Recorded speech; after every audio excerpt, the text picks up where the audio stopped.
Do you think silence in a family says more than shouting? They told me I wasn't important enough exactly 19 minutes before I was supposed to go on stage. I was standing behind the thick beige curtain at the edge of the conference center's west auditorium, still clutching the little clicker they gave me to control the slides, mentally rehearsing my opening line for the sixth or seventh time.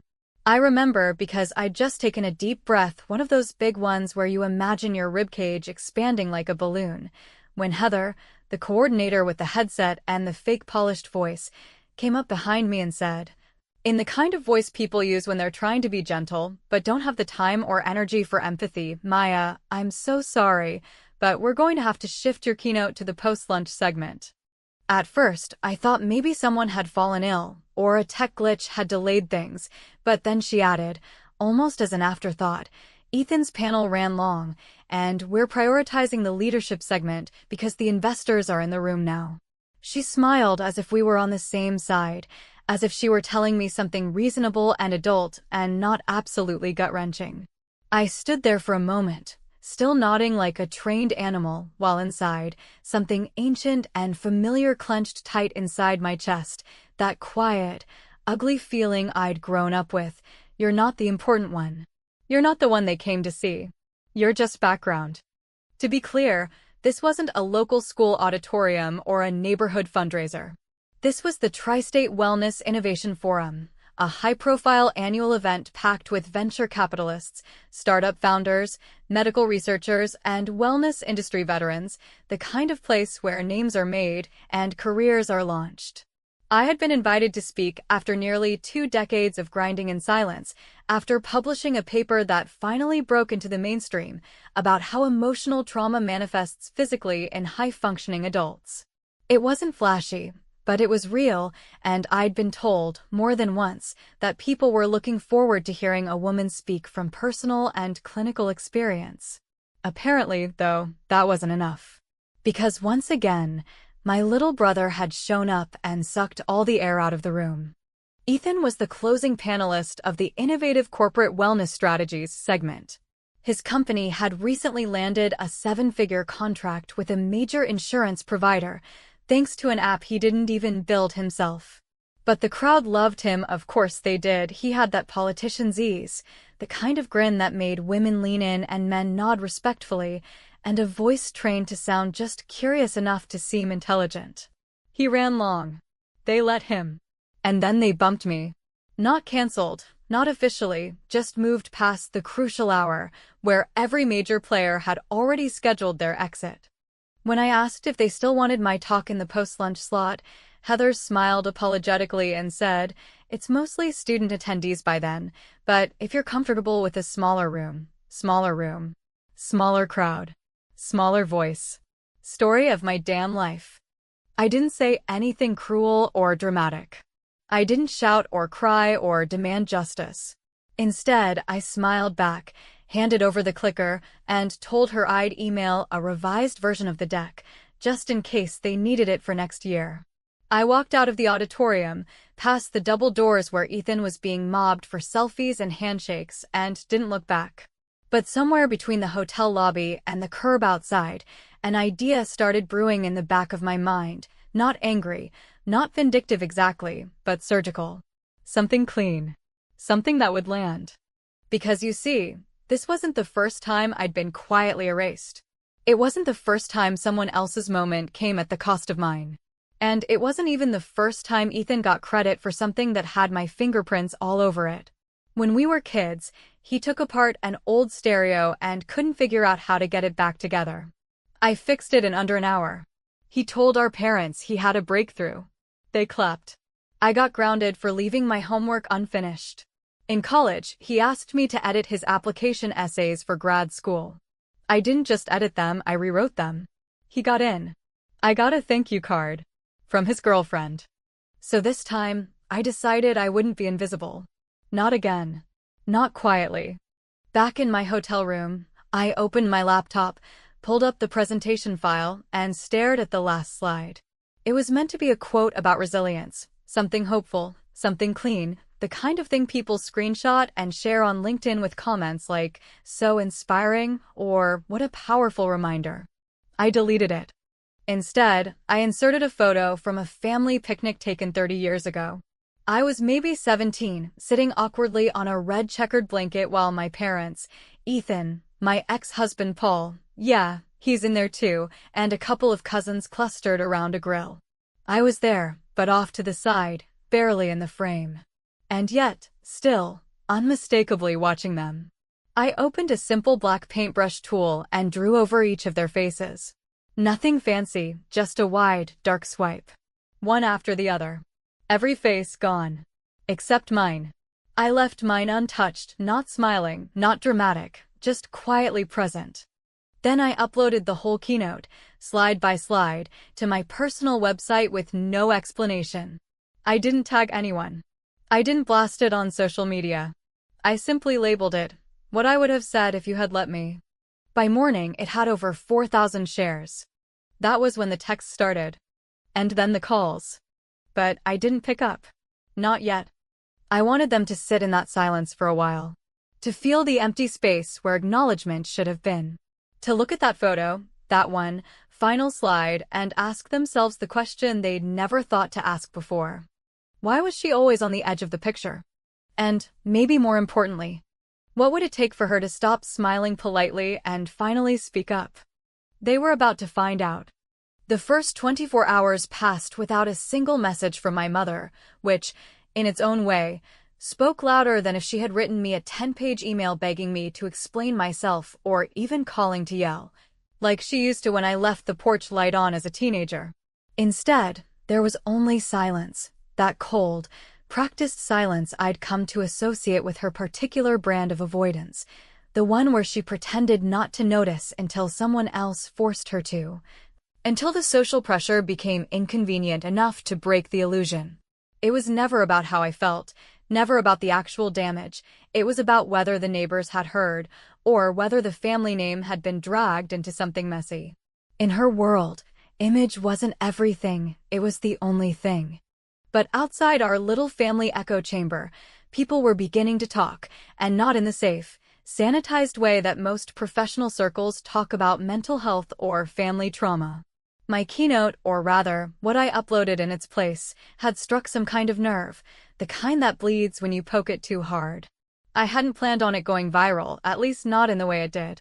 I figured a few colleagues might see it, maybe pass it around in some niche Slack channels, whisper about how the organizers had pulled something shady, and then the whole thing would fade into the digital ether. But it didn't fade. It caught fire. By the second day, someone had screen captured the final slide, the family photo with the faces blacked out, and posted it to Reddit with a caption that read, "She got cut from the keynote, so she made this her last slide. Respect." The comments exploded. People weren't just curious. They were enraged, moved, rattled.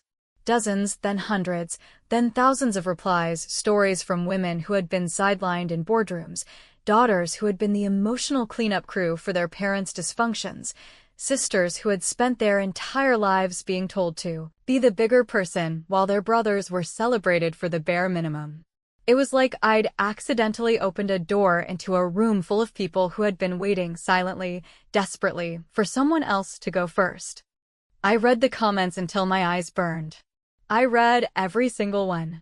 Somewhere around 2 in the morning, I got a notification that the file had been shared on LinkedIn by a major wellness blogger who called it a raw and unforgettable act of corporate protest and personal truth. Another coach with a massive following called it the kind of silent mic drop that makes you sit with your own discomfort. People debated what the blacked-out faces meant. Some assumed they were metaphors for childhood neglect. Others insisted it was a stand against professional erasure. Everyone had a theory. No one, of course, actually knew the truth, that those faces were real people, not symbols, that the story behind the slide wasn't abstract or academic, but blood-deep and painfully specific. They didn't know that the girl sitting off to the side in the photo had grown up being told she was the responsible one, the emotionally mature one, the one who could handle it, and that those words, so often meant as praise, had turned into the bars of a quiet, invisible cage.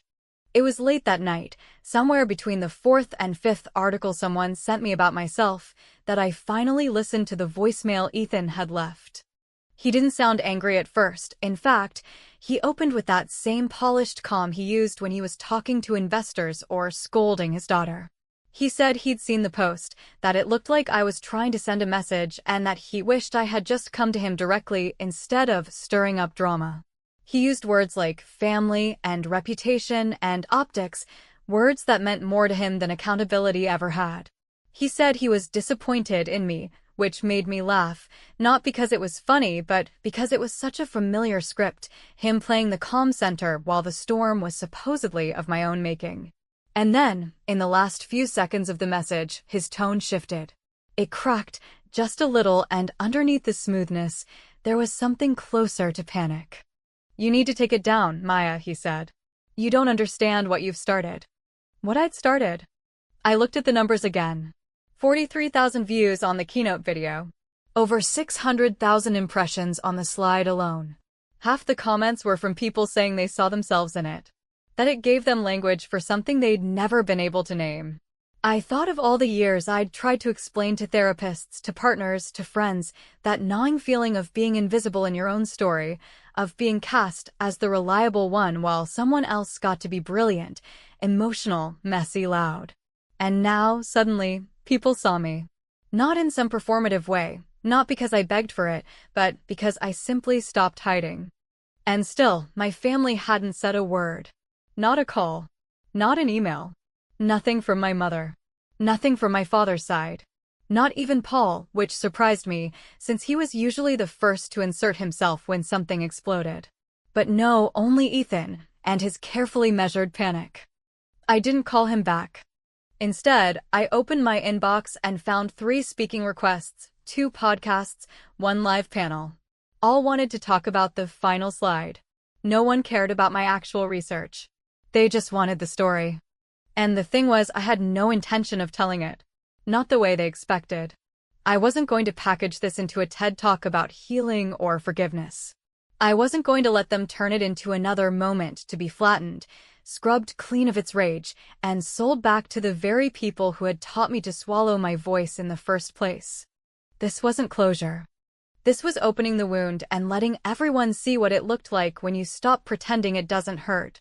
And I knew deep down that someone in my family, maybe my mother, maybe Ethan, maybe someone even more cowardly, was going to try and put the lid back on, to shove everything back into the nice, quiet box where it had lived for decades. But I had other plans. Because now the world was watching.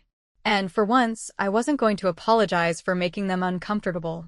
By the 3rd day, the air inside my apartment felt heavy, not just with the weight of all the unread emails piling up in my inbox or the muted pings of my phone lighting up every few minutes with new notifications, but with the strange, almost surreal sense that something monumental had shifted in the atmosphere around me, that the silence I had grown used to for so many years had finally been shattered, not by a confrontation or a fight or some loud, explosive event, but by one single image. That spoke all the things I had never dared to say aloud.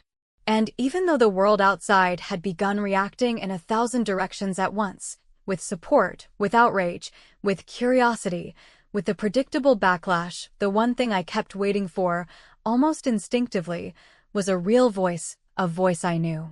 A voice from the past, something to pierce through the fog and offer even the smallest flicker of acknowledgement. It didn't come right away. But eventually it came. At first, I ignored the call, because I knew that once I picked up, once I actually opened that door and let the chaos inside, there would be no returning to the controlled detachment I had so carefully cultivated over the years. I watched the screen as his name flashed: Ethan, family, still saved under the label I'd assigned him back when we were trying to patch things up after Dad's funeral, when I still believed, or at least pretended to believe. That time could do the work that no apology ever had. He didn't leave a voicemail this time. Just hung up, then called again. And again. And again. It was the 5th call that finally broke me. Not because I was ready to talk, but because something about his desperation, the uncharacteristic persistence of it, told me that the facade was crumbling faster than even I had expected. So I picked up. I didn't say hello. I didn't ask what he wanted. I just listened, silent and still, bracing myself for the inevitable mixture of condescension and manipulation I'd come to associate with any emotionally charged conversation with my brother. But what came through the line wasn't smooth or measured or carefully curated for effect. It was raw, unfiltered, and loud. "Maya, what the hell is wrong with you?" There was no preamble, no gentle attempt at reconciliation, no carefully chosen PR language. Just that, barked into the phone with such ferocity that I had to pull it away from my ear for a moment. He kept going, his voice rising with each sentence, not because he wanted to be heard, but because, for once, he wasn't performing for anyone but himself. "Do you have any idea what you've done? This isn't just some moody blog post, this is national, Maya. It's viral. People are asking questions about us. Clients are pulling out of meetings. Rachel had to delete her Instagram because people started digging into our family. What the hell were you thinking, airing our dirty laundry like this?" I waited. I let him vent, let him hurl all his accusations and wounded pride at me like they were stones I hadn't been dodging my whole life. And when he finally paused to catch his breath, a full 45 seconds of vitriol, I said the only thing that came to mind. I didn't say a word. That stopped him, if only for a moment. "What?" "I didn't say anything, Ethan. I uploaded my slides. I didn't mention your name. I didn't post captions or write a blog or give a statement. I shared the thing I had prepared, and I left it at that. People saw it. People responded. And now you're panicking because, for the first time, you're not in control of the narrative." He scoffed, a sound I knew well, the sound he made when he was about to pivot into the role of the rational one, the calm brother forced to deal with the dramatic sister. "You knew what that photo would do. Don't play dumb. You're not stupid, Maya. You knew that blacking out our faces would get a reaction." I smiled, not out of joy, not out of smug satisfaction, but out of something closer to exhaustion. Because of course he didn't get it. Of course he still thought this was about provocation, not clarity. He still believed this was a move in a game, rather than the end of one. "Ethan," I said slowly, "do you remember that picnic? The one in the photo?" There was silence on the other end, and for a moment I thought he'd hung up. Then, finally, he responded. "Sort of. I remember Dad got drunk and knocked over the grill. You stayed behind to clean up while the rest of us went to the lake." I closed my eyes. "Exactly. You all left. I stayed. Just like I always did." Another long pause. "This is about that?" "No," I said, and this time my voice was firmer, steel-threaded through the fatigue. "This is about everything. Every missed moment. Every time I was told to understand, to forgive, to be patient, to wait my turn. Every time you needed me to fix something, and then turned around and acted like it was your win. This isn't just about a picnic, Ethan. It's about a lifetime of being left out of the picture and expected to be grateful that I was even near the frame." He tried to speak again, but I cut him off, not out of cruelty, but because I finally understood that I didn't owe him space to twist my story back into a version that made him comfortable. "You're not the victim here. You're just loud." And with that, I ended the call. Not out of spite. Not even out of anger. But because I had said what needed to be said, and I no longer had any desire to hear what he'd do with it. That night, I found a message from Rachel, his daughter, the only one in that entire family who had ever looked at me like she saw something real. It was simple. Just one sentence. "I think I finally get it." I stared at it for a long time, longer than I had stared at anything all week. Because in that moment, I realized something I hadn't expected. I didn't want revenge. I wanted release. And maybe, just maybe, that was starting to happen. There's something uniquely cruel about the kind of forgetfulness that isn't accidental, the kind that's been practiced and refined over years until it becomes second nature, until the people around you no longer realize they're forgetting something because, in their carefully edited version of events, it never existed to begin with. And so when Ethan acted like my slide had come out of nowhere, like my message had been abrupt or dramatic or without context, I wasn't surprised, not really. Because I had watched him perfect that skill since we were teenagers, had watched him rewrite entire chapters of our shared history in real time, turning chaos into anecdote, turning pain into punchlines, and always, always leaving me out of the story when it suited him. But the mind is strange, it holds on to what it's told to bury, and sometimes, even after decades of being told that a moment was trivial, that a wound was self-inflicted, that a silence was imagined, a single trigger can pull it all back with such clarity that it feels like you're there again, standing in the same shoes, hearing the same words, tasting the same bitter realization that no one was ever going to come save you from being the strong one. I hadn't thought about the scholarship interview in years, hadn't wanted to, really, but that memory came rushing back with such force that I had to sit down on the edge of the couch just to breathe. I was 17. It was spring. I had been chosen as one of 10 finalists for a highly competitive STEM grant for underrepresented women, one of those golden opportunities they tell girls like me to chase, to fight for, to believe in. I had spent weeks preparing for it, not just the interview questions, but my posture, my tone, my talking points, everything about myself I could polish and smooth into something that looked palatable to the older men and women on the panel. I believed, foolishly, I suppose, that this moment might actually belong to me.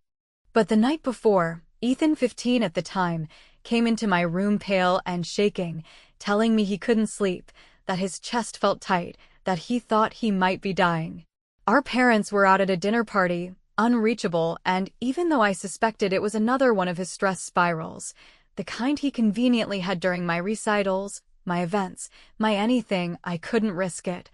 Not after what happened with his friend Jeremy the month before. So I stayed up all night with him, breathing with him, talking him down, holding his hand like I was his mother instead of his sister. And when the sun finally rose and my alarm buzzed for the interview, I was still wearing the same clothes I had put on the evening before, my hair oily, my eyes bloodshot, my notes untouched. I didn't go. I told myself I'd reschedule. I told myself there would be another chance. But there wasn't. There never was. And no one ever brought it up again, not my parents, not Ethan, not even the school counselor, who later told my mother that I seemed distracted lately. Because that's what I was allowed to be, not devastated, not robbed, not angry, just distracted. Just the girl who didn't show up. Just the girl who let it slide. And so when Ethan now called my actions drama, when he painted my silence breaking as something performative or vengeful, what he was really saying, perhaps without even realizing it, was that my pain had always been less interesting than his presence.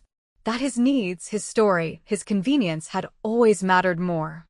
That afternoon, I opened the drawer in my desk where I kept old photos and scanned letters, the kind of sentimental clutter I hadn't looked through in ages, and buried beneath a pile of fading postcards from college friends I no longer spoke to, I found the original invitation to the scholarship interview, embossed, official, crisp despite its age. I turned it over and found a note I had scribbled in pencil. Don't screw this up. For once, do something for yourself. I must have written it late at night, in one of those moments of fragile optimism that don't last more than a breath. I stared at it for a long time and then, without really knowing why, I snapped a photo of it and saved it to my phone. Rachel had messaged again that morning, and her tone was different, less curious, more certain, like she was starting to see something that hadn't been visible to her before. Her message was longer this time. She said she hadn't talked to her father since the call, said he was pacing around the house like a bomb waiting to go off, said he kept muttering that I'd ruined everything, though she still wasn't sure what everything actually meant. But the part that stayed with me was what she wrote at the end. I used to think you were cold, she wrote, but now I wonder if you were just always freezing and no one ever thought to ask why. That line, that brutal, aching line, lodged itself somewhere deep in my chest, not because it hurt, but because it told me something I didn't even realize I'd been longing to hear, that maybe, finally, someone in that family saw the truth. Not the version Ethan spun, not the script Mom rehearsed, but the real thing, the years of holding it all together while everyone else fell apart and called themselves brave for doing so. I didn't respond to her right away. Instead, I opened the Keynote file again, not because I wanted to change it, but because I needed to look at it with fresh eyes, to see if it still said what I wanted it to say. And it did. The faces, blacked out in that simple, almost brutal gesture, weren't meant to be an accusation. They were a representation of what it felt like to live among people who could look straight at you and never really see you. They were never meant to be erased. They had erased themselves. And I had only held up the mirror. Now, the question was, how long could they stand to look into it before they shattered? The invitation to the family Zoom didn't come as a surprise. In fact, I'd been expecting it the moment Rachel told me that Ethan had started walking around the house like a caged animal, snapping at emails, slamming cabinet doors, and rehearsing explanations that no one was asking him to give.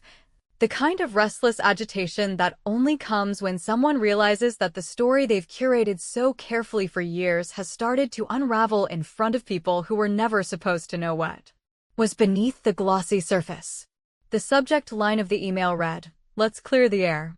3 words that managed to feel both laughable and infuriating, as if the air had been anything but suffocating for the past 3 decades.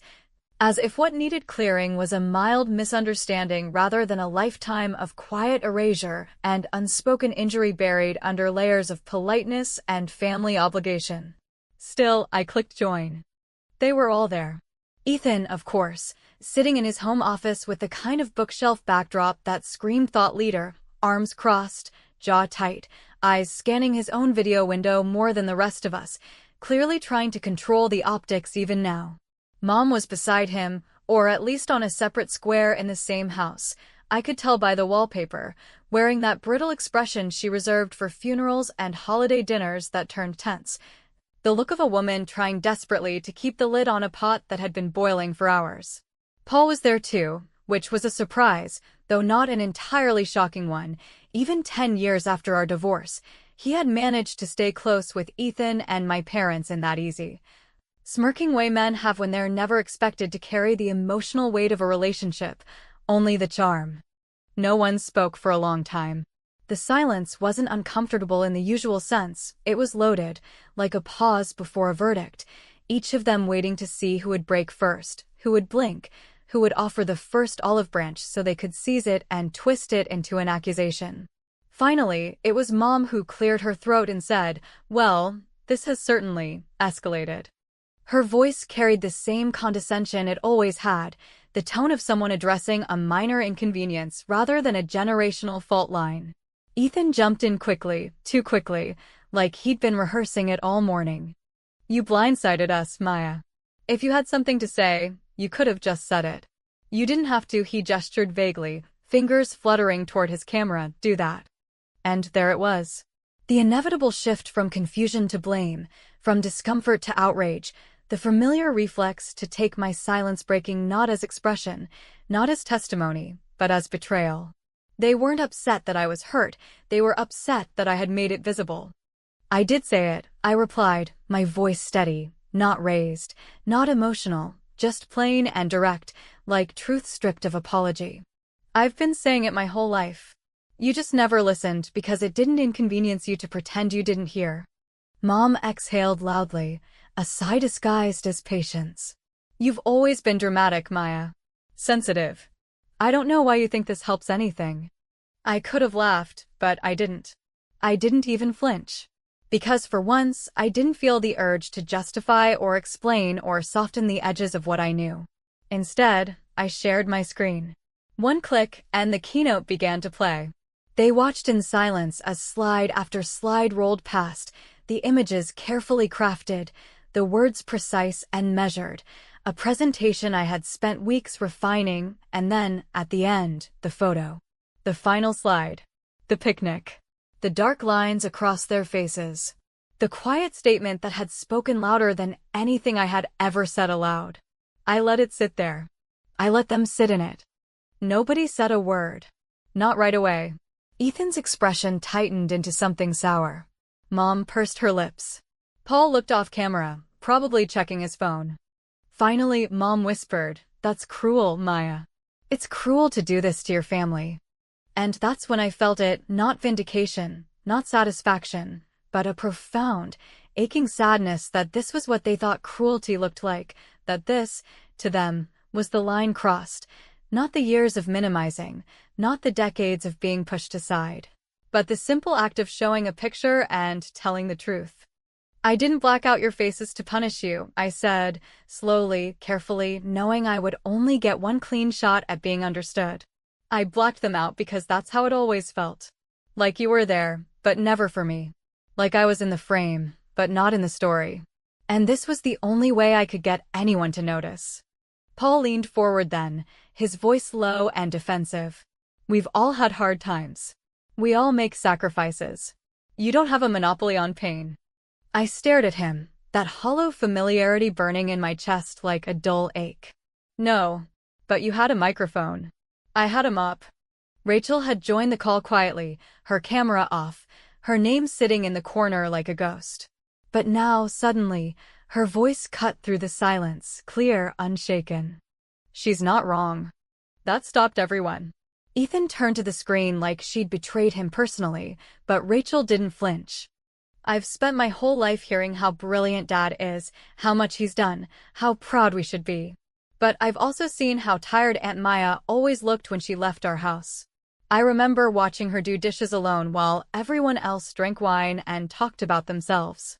I remember her being left out of birthday speeches, family slideshows. I noticed. Maybe I didn't know what it meant at the time, but I noticed. I felt my throat tighten, but I didn't let it show. Ethan leaned back, arms crossed again, as if that posture could protect him. So what now? He asked. You want us to grovel? To admit we were monsters? Is that what this is about? No, I said. I don't want anything from you. Not an apology. Not a confession. Not even understanding. I just wanted to stop pretending. That's all. And then I did the thing none of them expected. I ended the meeting. I didn't say goodbye. I didn't wait for the last word. I just clicked leave and sat in the quiet afterward, not triumphant, not victorious, but still. Later that night, I stood at the beach near my apartment, the same one I walked during my lowest nights, the one place I had ever felt fully alone and fully myself, and stared out at the black water stretching endlessly toward the horizon.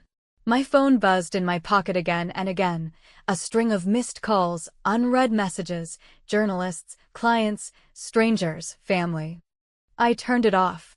Not because I was retreating, but because I had nothing left to explain. Some people will tell this story and think I went too far. Others will say I didn't go far enough. Some will argue I should have forgiven, while others will say I finally claimed something I was owed. But none of them were there. None of them knew what it felt like to be present in a room full of people who claim to love you and still feel like a ghost. None of them knew what it cost to stay quiet for that long. And maybe they never will. But I do. And that's enough.